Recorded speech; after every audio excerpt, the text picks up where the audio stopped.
Hello guys, and welcome to another Shadow PC video. So what I'm wanting to do with this video is take a little bit more of a deep dive into exactly the kind of machine you're getting with the boost package and with Shadow PC, and really using my main Ryzen 3600 RTX 2060 build as a really good way to compare, especially since you could probably do this build for around $800 now and have a fantastic 1080p or 1440p build. So anyways, let's start off by taking a look real quick at their monthly packages. So Boost right now, you can still get, and activations for my area on the East Coast are starting in May. This was April yesterday, so they're moving pretty quickly as far as booking up. And you can see the Ultra and Infinite for a couple of weeks now. This is said available from 2021, and you can sign up for a waiting list. Now, when I ordered my Boost 3 weeks ago, almost 4 weeks ago now, everything was available at that time. And of course, for the annual contracts, these prices are lower, you can see here. Now, let's concentrate on the Boost package, since that's what I have, and that's what we're going to be diving into. This video is going to take a little bit of time. I'll throw a timer on this video showing when we're getting to the Modern Warfare comparisons from the local and Shadow, and another timer for some other things if I can in there for you. But this I hope is a very interesting video for anybody who really cares about the more technical side and the exact kind of performance you can be expecting to get from your Shadow Boost package PC. So what they're saying for Boost is it's best for full HD, and that's talking about 1080p 144 frames per second. That's basically what they're talking about there. GPU wise, they're telling you a GTX 1080 equivalent or better, and so far what I've seen is that's a Quadro P5000, which isn't quite up to a 1080, and I'll show you exactly what we're talking about there in just a minute. Now, you're getting a 4-core, 8-thread, 3.4 gigahertz processor or equivalent. My processor is indeed a 4-core, 8-thread on my Shadow PC. It's a Xeon Intel processor that we'll take a look at, and it starts at 2.5 as the base. So the 3.4 is the boost. I've seen it go up to about 3.2 something, and that's about it so far on most things. You're getting 12 gigs of RAM. That's 2400 megahertz RAM compared to my local build, which is running 16 gigs of 3200 megahertz RAM. And yes, especially when you're talking about Ryzen, there's a big difference in that RAM speed and the performance that you get.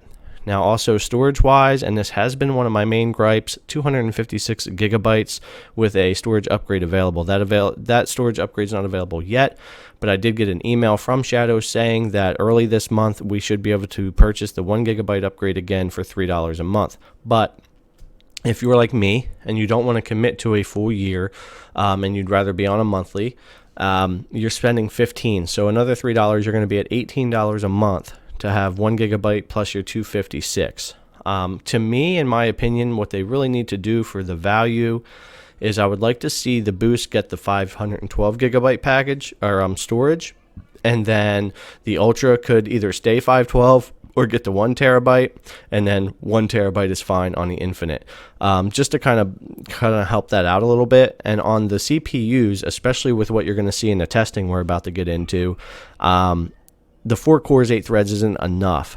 It doesn't even push the P5000 to its limit. So, and I am going to show that, and we'll talk about why.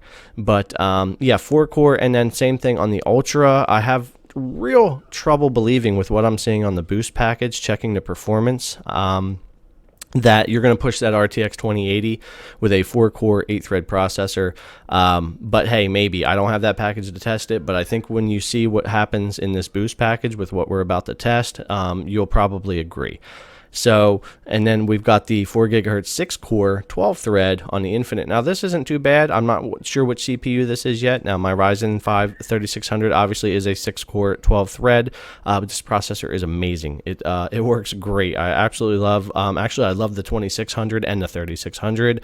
My second PC that I'm working on finishing now for doing things with the channel is being built off my old Ryzen 2600. It's going to get this RTX 2060, and I'm probably going to put a 2060 Super or higher in this build, just to keep things going. But anyways, after taking a look at that, let's go and compare these GPUs just a little bit so you can see exactly what you're getting. So the Quadro P5000 compared to the 1080, there is a difference. The effective speed of the GTX 1080 is about 8% higher than the Quadro P5000. All the numbers here, we won't go over these for all these comparisons, but every number you look at, every FPS, and your percentages, a little bit higher on your 1080. So a 1080 is indeed a bit more powerful than the Quadro P5000 that is in the Shadow boost. Not by a lot, no big deal. I'm by no means saying they're not giving you a 1080 or equivalent. I absolutely love Shadow, so let's make sure we get that very clear. Shadow is an amazing service, and I highly recommend it to anyone interested. But I'm hoping that this video will help you understand more about exactly what you're getting, and if it's going to work for you for everything you want to do with gaming, and so on. So, Quadro P5000. GTX 1080, the 1080 is about 8% as far as the effective speed, and higher numbers here. So no, moving on, the RTX 2060, which I have an MSI Gaming Z in this build, and a GTX 1080. Now we're looking at 22% effective speed more on the 1080. It's to be expected. The 1080, except for the Ti, was the high-end card, I think 2017 release, and the 2019 released RTX 2060 is the base get-in, especially now that the Super is out. It's really like the base get-in. Still an amazing card, though. I'm loving it. Looking forward to putting it in my other build. But as you can see here on the FPS, even Grand Theft Auto, look at that negligible difference. The RTX 2060 fares very well. I love this card.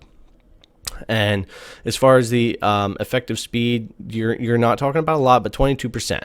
So pretty good as far as the RTX 2060 goes. That gives us a good idea of what we're working with. Now let's go and just take a look at the Quadro P5000 that you're getting in the boost and compare that to the RTX 2060. Now we look at the effective speed. We're at 13%. So it's 9% less as far on the 9 less percentage on the effective speed than the 1080 versus the RTX. So obviously the Quadro is not quite up there to the 1080, but it is still a bit more powerful than the RTX 2060. So, and this number is going to be important because it also has to do with the comparison that we're going to be doing. You would expect that running a game on the Quadro P5000 on Shadow would give you either similar or the same FPS or a little bit higher, depending on what you were playing and what was going on. But this is not the case. My local PC, my Ryzen 3600 with the RTX 2060 consistently will run every single game much higher than Shadow. And there's a couple of main reasons for that we'll get into. But by no means a complaint. Shadow is a fantastic service, and I'm absolutely loving it, loving having it for the channel, and it's been a blast to play around with. So let's get to the main point here with Cinebench. So I just ran these. I ran one yesterday, ran one today, and just right before I started recording in the bright orange. So I will consistently get 3,400, 3,500, usually 35 to 3,550 score on my Ryzen 3600 and Cinebench. It's a great score. The 2600 would typically get me like 2,400 to 26 something with no overclock scores. So pretty good, actually. That processor is pretty good. But the 3600 is just an amazing processor. The whole new Ryzen line is really good. So we're getting that 3537 on this go round right here. This is our 6-core 12-thread. This is the issue with Shadow. The CPU is really holding back the P5000. It's bottlenecking the system. The RAM isn't helping. The 2400 megahertz RAM definitely isn't helping, but the CPU is the main issue. So I'm going to show you that. Let's go ahead, jump on over to our Shadow.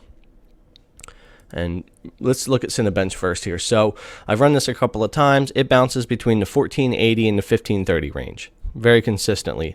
Very, very horrible score. Very slow CPU. Granted, it's less threads, but that's really not the point. We're comparing what you get in the boost package. What you get in the boost package, unfortunately, is a CPU that is just not capable of pushing something that's close to a 1080. It's just not possible. And that is very evident in the score here. I mean, you're getting 2,000 less point score in Cinebench with the CPU versus the Ryzen. So that even the 1700X 8-core, which I have in another PC, scores very similar to the 6-core Ryzen 3600. So it's way down. This Xeon is way down on the list. The E5-2678, this is what you get with the boost package. At least it's what I got. So to me, this seems to be the main problem. Where this really stuck out to me as I was playing Call of Duty back and forth on my local PC and on Shadow, and no matter what I did with settings and different things, I just couldn't believe how much lower the FPS was on the Shadow build, considering the GPU that was in there. So I really had to get in and start looking into this. So we can minimize Cinebench. Actually, we'll go ahead and close it out because I want to show you Task Manager. So here we are on Task Manager. We'll go ahead and go full screen with our Shadow. Now my latency, I hit 22 here. This is normal for me. I stay between 15 and 22 typically on Shadow. Really good experience. No complaints about the connection. The internet they have, the gig speed internet and everything, that's in my other video. Loads of information in that video too. Go check it out. But this is typical for me, and I think this is their target. I think this is where they want you to be so that you really don't feel much latency here.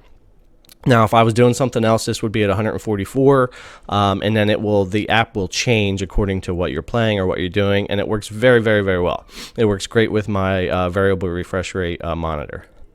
So, getting back to the point, here we are at Task Manager on Shadow. So, they've done a pretty good job of getting things to run as efficiently as they can, because you are encoding the whole time you're on Shadow.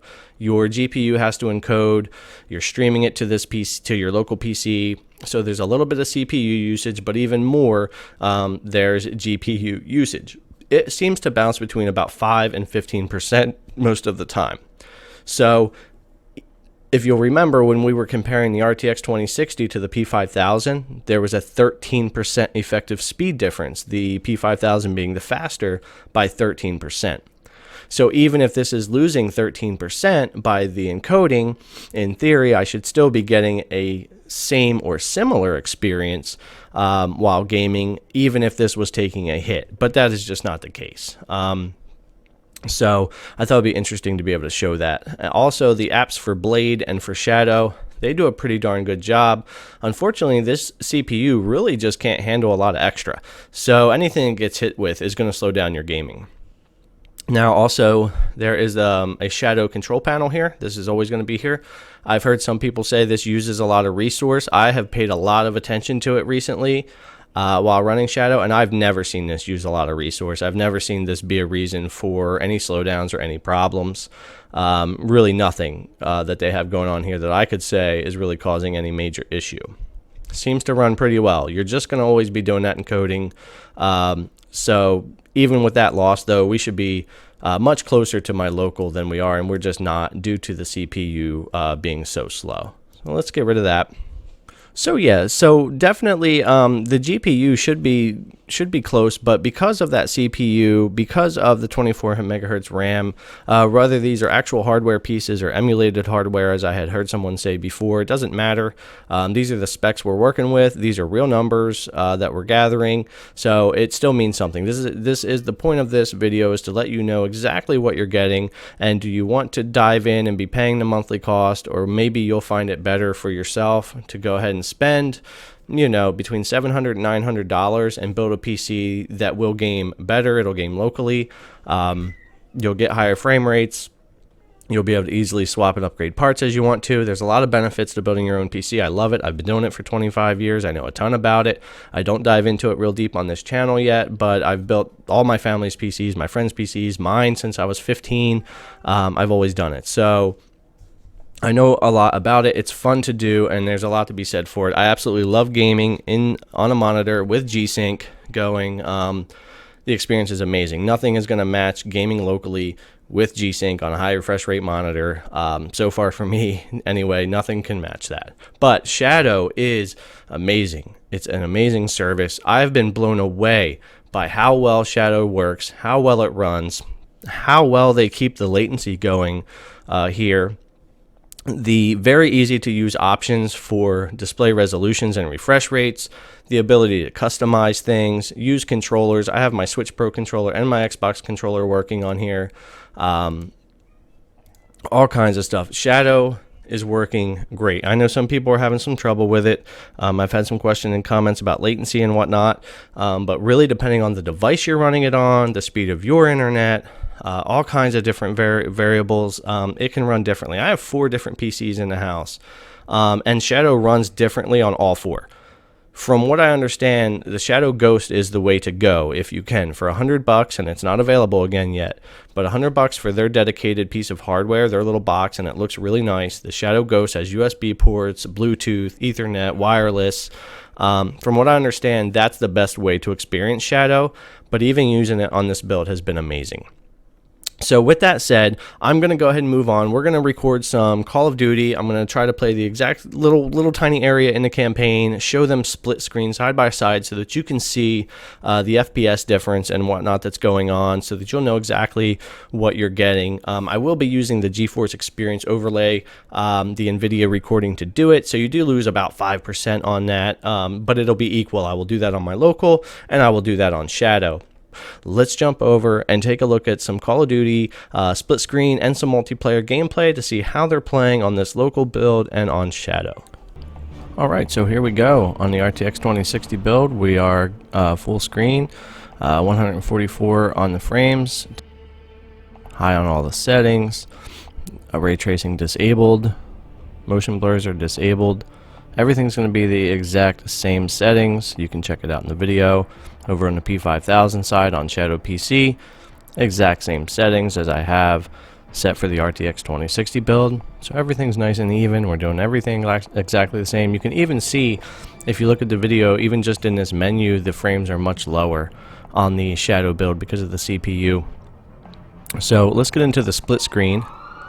So you can see here the RTX on the left and the P5000 on the right. And I know this is just a cutscene, but it still shows a lot of the story with the percentage used on that CPU side. It's using less RAM, even with the same settings, and a little bit of differences in the GPU. But the big story is the issue with the CPU. Even though this is just a cutscene here, the frames per second are a lot different. They were different in the menu, and they're going to be different during the gameplay. Oh, here we are in the same spot here. I just picked one little easy spot that I could go into with some lighting where I could walk forward and chill for a minute. And you can just see the obvious difference in frame rate here, and what the percentage used is on the CPU side, which I believe is what's holding back the Quadro P5000, because as we know, even with the additional usage on the system, it should be getting closer to the RTX 2060 build than it is. You're going to see that even more evidently as we go here. Right there's about 20 frames per second more on my local PC. And this isn't a diss on Shadow. You know, Shadow is an amazing service, as I've been saying. I really am enjoying it. But I just really want you to know what you're getting, and what you're paying for, and what kind of performance to expect.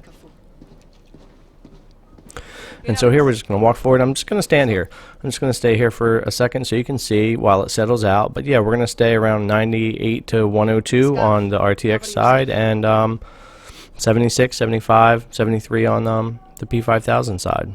So there's definitely a big gap. There's and it's all CPU if you look at MSI Afterburner there. So here's my ping on my local build. I usually hover in the 30s. It does pretty good.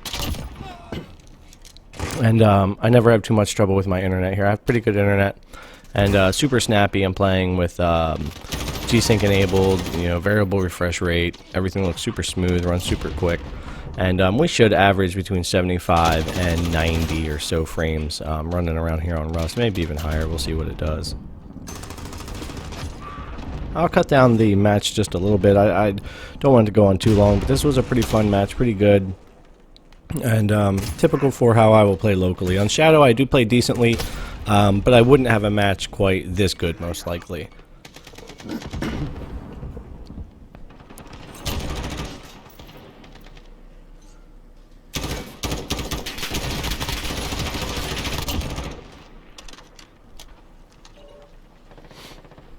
Real nice consistent frame rates here. You'll see our CPU is not working too hard. The Ryzen 3600 pretty much staying in that 30s and 40s range, and pushing our RTX 2060 around the 97 to 99%. Pretty typical. Anytime you're building a PC, you know, this shows the importance of making sure that you don't just throw all your money at your GPU.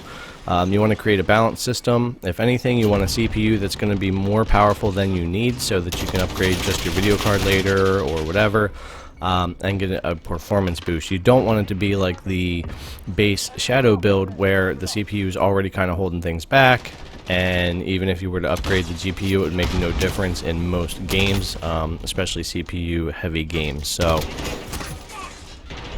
definitely take that into account if you are building your own PC, and debating that versus something like Shadow, that you want to kind of spread your budget around and make sure you put together a well-balanced system to where you're not going to really bottleneck anything if you can help it. Even when I had my Ryzen 2600 in here, I would get almost the same. In a lot of games, I mean, the performance of the chip is much better. I like these right here, look at that.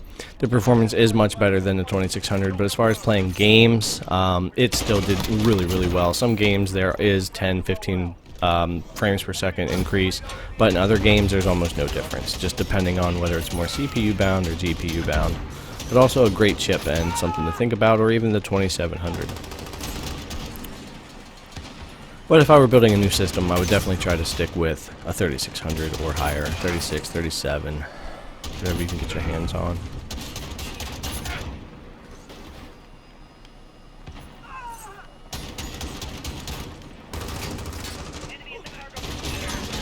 It was fun to drive around here with the wheels in. But we'll be ending this match here soon, and we'll go into the same map, Rust. I'll play it similar as I can and run around, and you'll get to see the performance that we're going to have on our Shadow PC, running around here on the same map, getting some multiplayer in.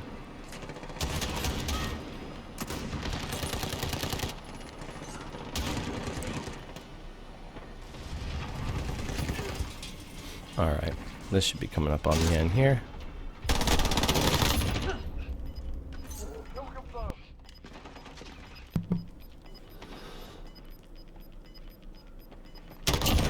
This was a really fun match, by the way. Really enjoy Call of Duty Modern Warfare. This game wound up being a lot better than I thought it was going to be.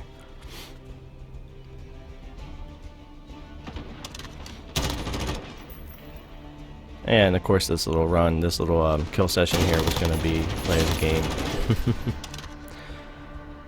Yeah, 33 and 11, not bad.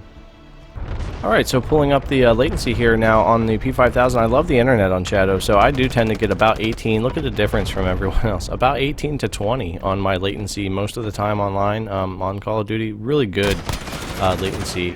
Shadow's internet is, what they're giving you on the internet side is really, really good.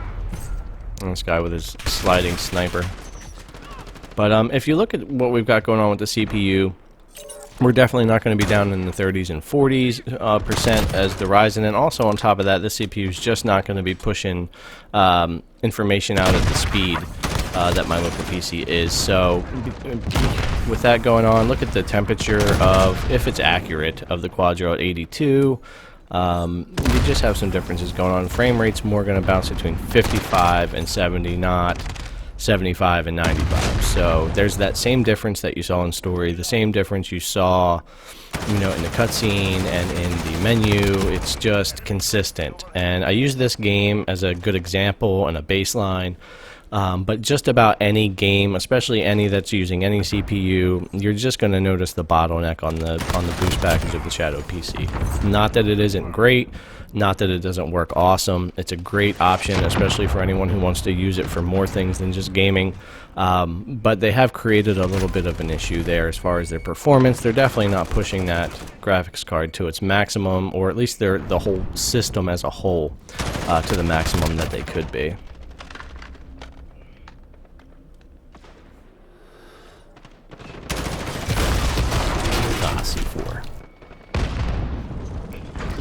But yeah, I hope this video gives you a good idea of what you are getting if you sign up for the boost package of Shadow PC. It is great. The service works great. The app on different devices is working really well for me. The internet's great on Shadow.